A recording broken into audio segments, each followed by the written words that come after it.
यहाँ पे टाइप कर रहे होते हैं, आप इंग्लिश में टाइप करते हैं, कन्वर्ट करके हिंदी में दे देता है। सेम तो यहाँ समर्थ के साथ आती है। जब वो समर्थ में आप इंग्लिश में टाइप करें, जैसे ही आपके कीबोर्ड ने उसको इंग्लिश हिंदी में कन्वर्ट किया, वो उसको डिलीट कर देगा। ठीक है, तो हमें ध्यान रखना है कि जब समर्थ पे हम काम कर रहे हैं तो कीबोर्ड अपना सेव कर लीजिए, चेंज कर लीजिए, आप इंग्लिश कीबोर्ड का यूज कीजिए। दूसरी बात, कुछ लोगों को क्वेश्चन आता है कि बच्चे का नाम हम स्मॉल लेटर में भरना चाह रहे हैं, ये कैपिटल लेटर ही ले रहा है। ये प्रोविजन है समर्थ में कि अपने आप ही वो कैपिटल लेटर लेगा। आप स्मॉल लेटर भी टाइप करेंगे तब भी वो कैपिटल ही लेगा। तो आप बच्चे का नाम, माता पिता का नाम, ये आपका कैपिटल लेटर में ही टाइप होगा। तो आप इसको इग्नोर करें, आपको कैपिटल लेटर में ही भरना है। डेट ऑफ बर्थ, बच्चे की डेट ऑफ बर्थ को ध्यान से भरें। इसके बाद मोबाइल नंबर आता है। मोबाइल नंबर अब मैंडेटरी है, बच्चे के बिना मोबाइल नंबर की आपका रजिस्ट्रेशन नहीं होता है, तो बच्चे का मोबाइल नंबर बहुत जरूरी है।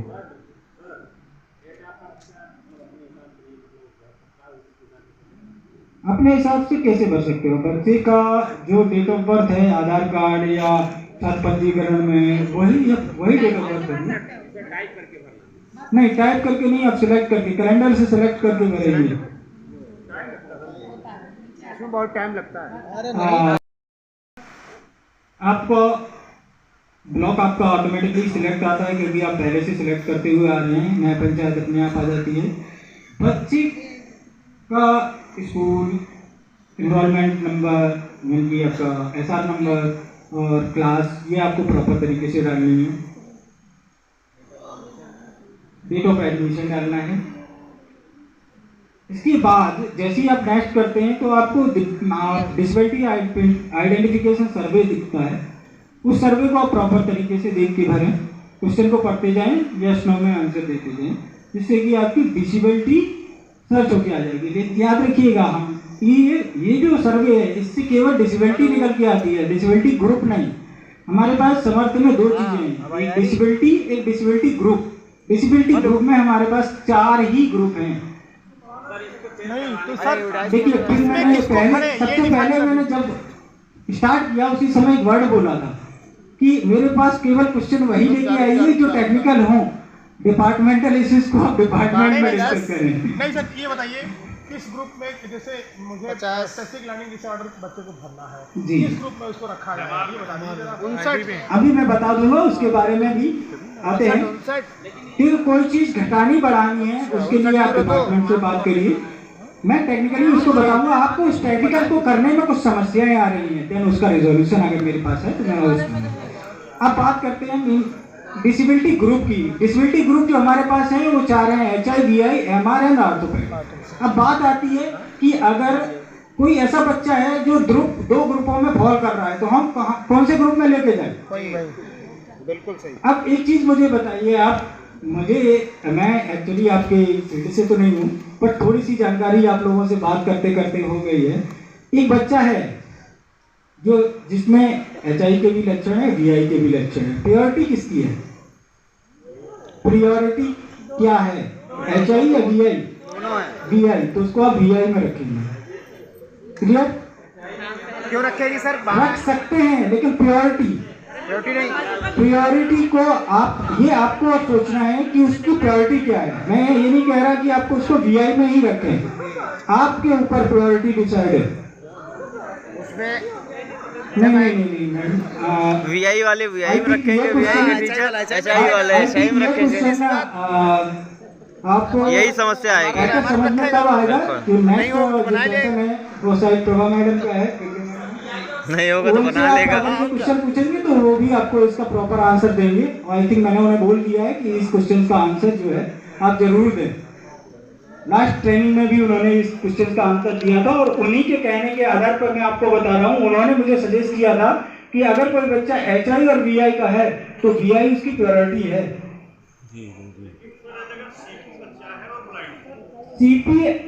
CP और ब्लाइंड है, देन इस केस में आपको क्या करना है वो मैं ज़्यादा बेटर नहीं बता सकता, क्योंकि ये आपको आपके डिसेबिलिटीज वाले ही जो एक्सपर्ट हैं वो बता सकते हैं। लेकिन हमारे पास जो ग्रुप है वो 4 ही है, तो आपको इन्हीं 4 ग्रुपों में लेके जाना है। इसके लिए आप अपने एक्सपर्ट से इसके बारे में जानकारी लेकर रखें। एक समस्या हमारे पास आती है कि हम बच्चे का रजिस्ट्रेशन कर रहे हैं और रजिस्ट्रेशन करते समय जब सबमिट कर रहे हैं तो प्रोसेस बार घूमने लगता है और डाटा सबमिट नहीं हो रहा है। सबसे पहली बात समझ लीजिए कि इसका एकमात्र कारण है आपका इंटरनेट बहुत स्लो है। कुछ लोगों के अंदर एक कंफ्यूजन बहुत बड़ी है कि अगर मेरा सिग्नल पूरा दिखा रहा है तो इसका मतलब मेरा नेट बहुत अच्छा चल रहा है। जरूरी नहीं है, आपका सिग्नल प्रॉपर हो सकता है लेकिन जरूरी नहीं है कि इंटरनेट वहां पे अच्छा हो। तो अगर प्रोसेस घूम रहा है और तो इसका मतलब सिंपल सी साफ है कि आपका इंटरनेट स्लो। लेकिन अब सर्वर की कैपेसिटी इतनी कर दी गई है कि वो स्लो होने की संभावना नहीं है, ना के बराबर भी मैं नहीं कह सकता, अब संभावना नहीं है। ठीक है, क्योंकि जो कैपेसिटी चाहिए थी उससे दोगुनी बढ़ा दी गई है। मोबाइल डाटा ऑफ कर दीजिए क्योंकि आपका एप्लीकेशन ऑफलाइन भी काम करेगा। तो आप अपना मोबाइल डाटा ऑफ कर दीजिए और सबमिट कर दीजिए, आपका डाटा ऑफलाइन सेव हो जाएगा।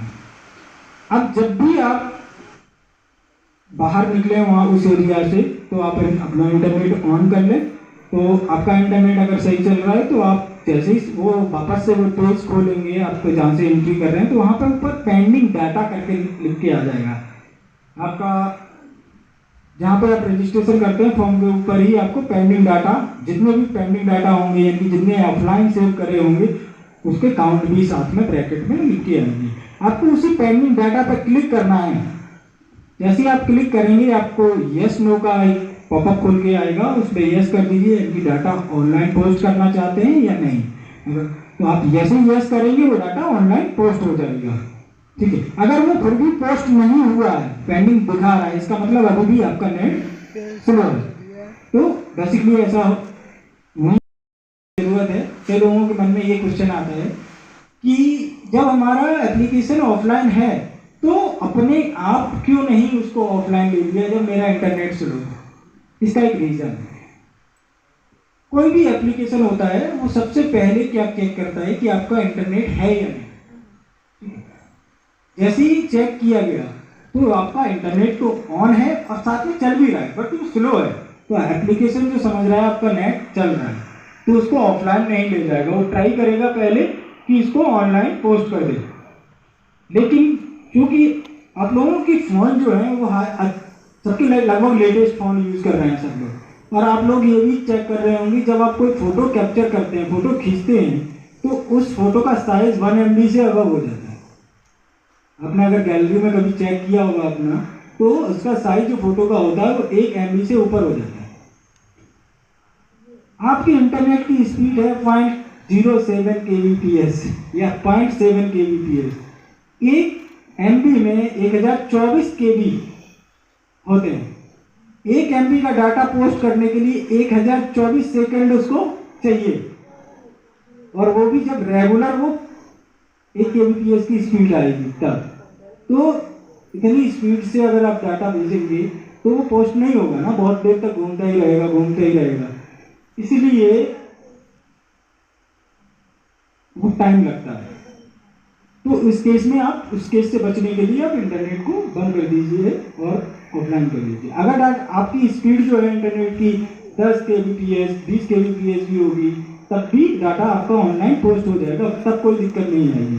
लेकिन जब 5 kbps 6 kbps से नीचे आ जाएगी स्पीड तब वो प्रोसेस घूमता रहता है। ठीक है।